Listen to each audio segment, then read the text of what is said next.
In April of 1945, Eastern State Penitentiary had its most famous escape, the so-called Willie Sutton tunnel escape, in which 12 inmates, including the famous bank robber Willie Sutton and the tunnel mastermind named Clarence Kleindienst, escaped through a 97-foot tunnel under the prison walls. In a way, it was an amazing feat of human endurance and ingenuity because he was able to construct a tunnel that had lights and it had ladders and was shored up with wood. It was really an amazing process. And on April 3rd, 1945, 12 guys went piling down the steps, across the bottom of this tunnel under the wall, through an underground stream, back up, and then, like muddy rats, went scrambling out into the neighborhood to seek their fate. One of the most common questions visitors have is the tunnel still there? Can I see the tunnel? Can I crawl through the tunnel? People want to see this tunnel. It really sparks the imagination.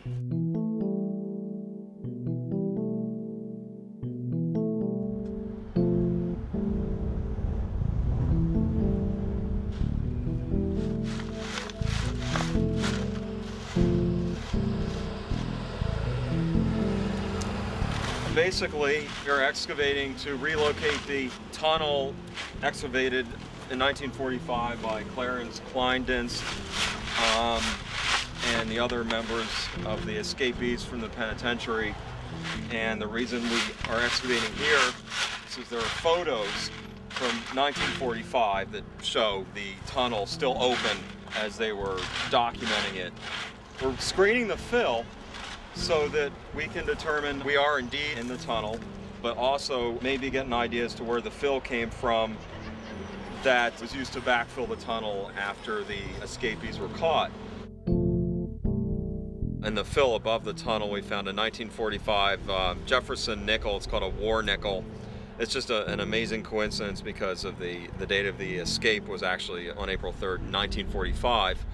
This is more of a coincidence because there's a decent amount of wear on the nickel, which would indicate that the nickel really wasn't deposited here in 1945, but sometime after, maybe in the 50s, for example. But then what we have here, it's the base of a 1945 seal test milk bottle. It doesn't have any wear on the base, suggesting that it was deposited very shortly after it was manufactured. It even has the date 45.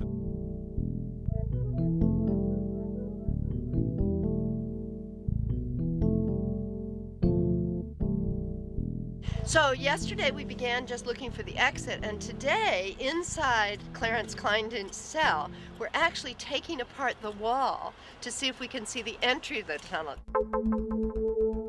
It just seems phenomenal that this guy was able to make a hole in the wall of his cell and to camouflage it so nobody knew he was digging a tunnel, and he was digging it for more than a year.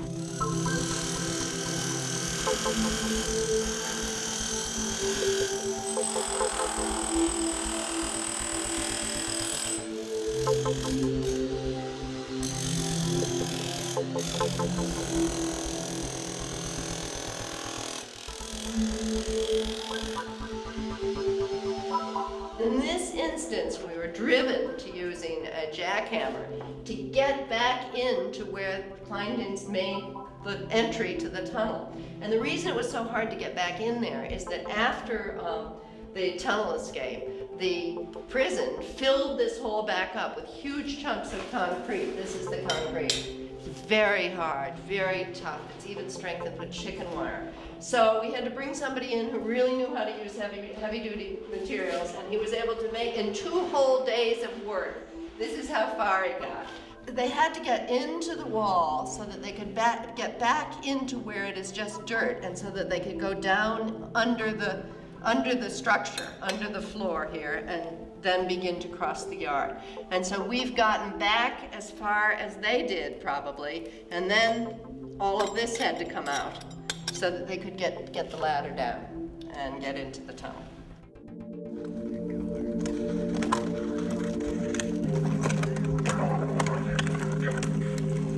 We're out here doing a GPR survey, ground penetrating radar survey, looking for an escape tunnel.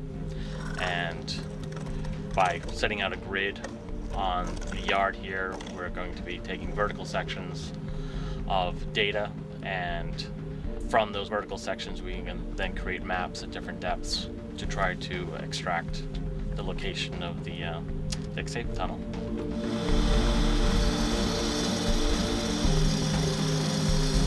Once we determined the probable alignment using the ground penetrating radar, we then opened up 2 pieces in the pavement, which is 4 to 6 inches thick.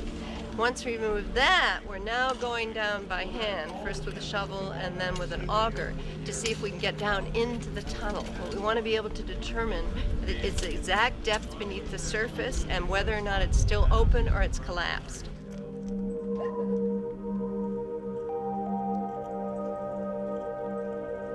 The second day we worked with the core, we actually hit a void, which meant the tunnel was still there.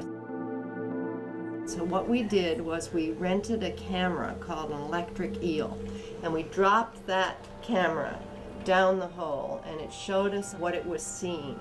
And first we just saw the dirt and dirt tumbling off the walls, and we saw the floor of the tunnel, and suddenly it saw these pieces of wood, which we think are the shoring for the tunnel.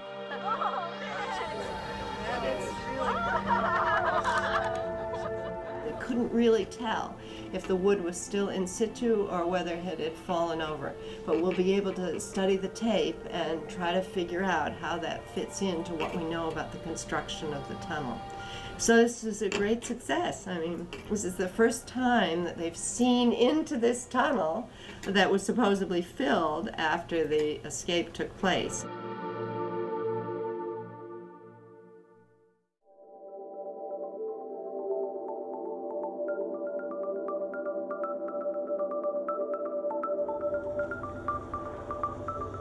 It was one thing to use that little sewer camera last year and get a glimpse of what was in the tunnel, but we really didn't see enough. It was frustrating. So we found these guys in Virusite, and they have a robotic crawler that crawls along on 6 wheels and has a light in front so that we could see in more detail what's left down there.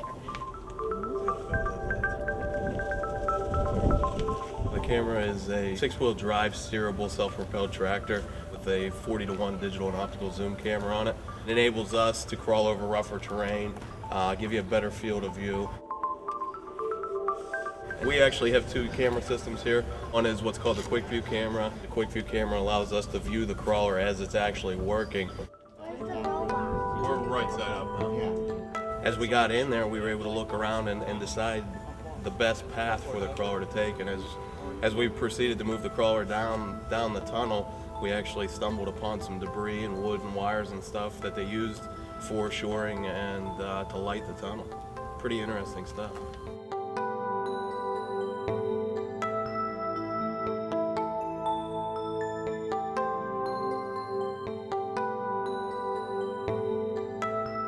We were all surprised the tunnel was still there, and we've left it there.